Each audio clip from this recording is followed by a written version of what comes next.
عثمان خلیفہ شه سازش ورته جوړ شو په کور کې بند فوج او پولیس او دا ورته رااله چې څوک مړی کو توري په چلو امیر المؤمنین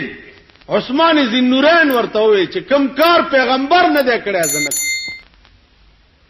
زما ځان دلار شي خود دوی ځان دی بچ کور کې ناستو رستو نه په حمله وشو قران لستا او رستو نه په تبرو فسيكفيكهم الله دا آیات وی او د سر مازغې په قران ور پریوت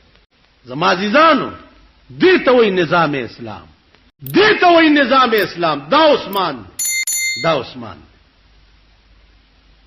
سړی ولا راغې و پیغمبر را لګلې ما یو من شات می پکار او چې یو من شات می پکار وکینا کینا بچا قافله رااله د 200 خانو ساروان ته وی دي سړی لمن شات ورکا پیغمبر را لګلې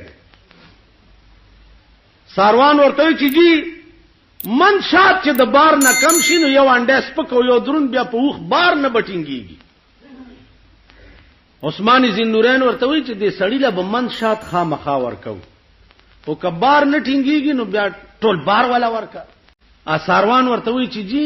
دا بار به دی وړي څنګه د وخ بار خو سړی نشي وړي وی وخم ورکا وخ به یوس وی چې دا وخ دا څه ده چې دا مخ کینو دا 200 نور ورپسې زی او کدا وخ د مخ نه لری شي نو دا نور خان بیا زینا وی دا وخ می دل ور کړي کدا 200 د دنه بغیر نه دي دا ټوله قافله دل ور پړې واغستو ورواله مخ کې شبچې په مخ عثمان ذی نورین خپل ساروان ته وی تلوار ولې کې وی جی ویریدم وی سو یریدم یا څنګه چې تو سره ته چې تم ور سره ځه وی ولې کتلار شبده ده نو ساروان ورته وی چې عثمان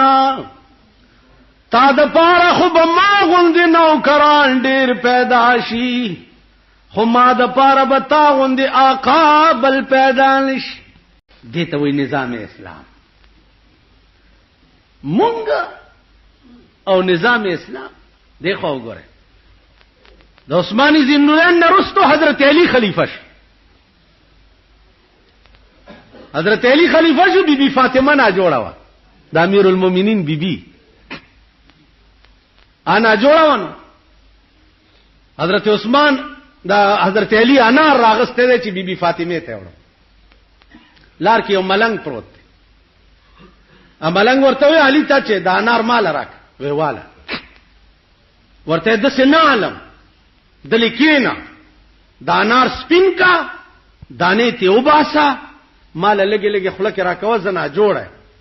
چې دا خلاص شي وی خرم خلر علی پاکه ک بیا لار شي اے علی کا دمره خدمت کوله شه ډیره خده کینا انار دی وړه ولول نشم کوله کیناستو انار سپینولې شروع لګي لګي ورکوا خلاص شو انار حضرت علی په خپل لمن دا غړي خله پاکه ول بس کور تلاړو بی بی فاطمه ته وای او بی بی تعالی مې انار وروړو خله دی پکوا ته بیواله ولار کې یو داسې چلو شو بی بی فاطمه وای الحمدلله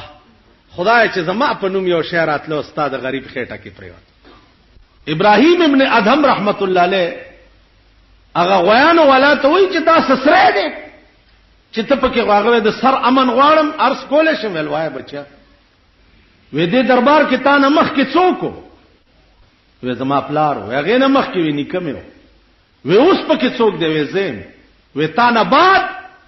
وې شاید کزوی مې وې بکې نه پاتې وې وې صاحب خپنه شي سره وېم دیتا چې زاړه مسافر تلار شي او نوی ولا راشي نکه دې لاړو پلار دې راغو پلار دې لاړو تراله تبم تنن سبا کلار شي بل بول راشي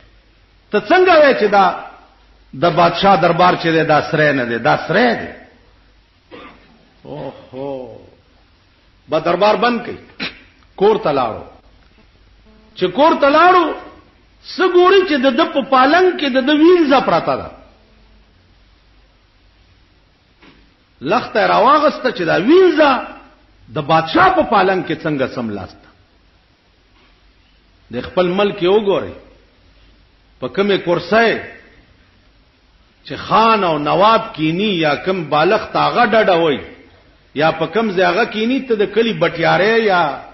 بشتی خود لار شي پاغه د دې کینی چې په ټکی خاورو للیږي کنه دي کی بني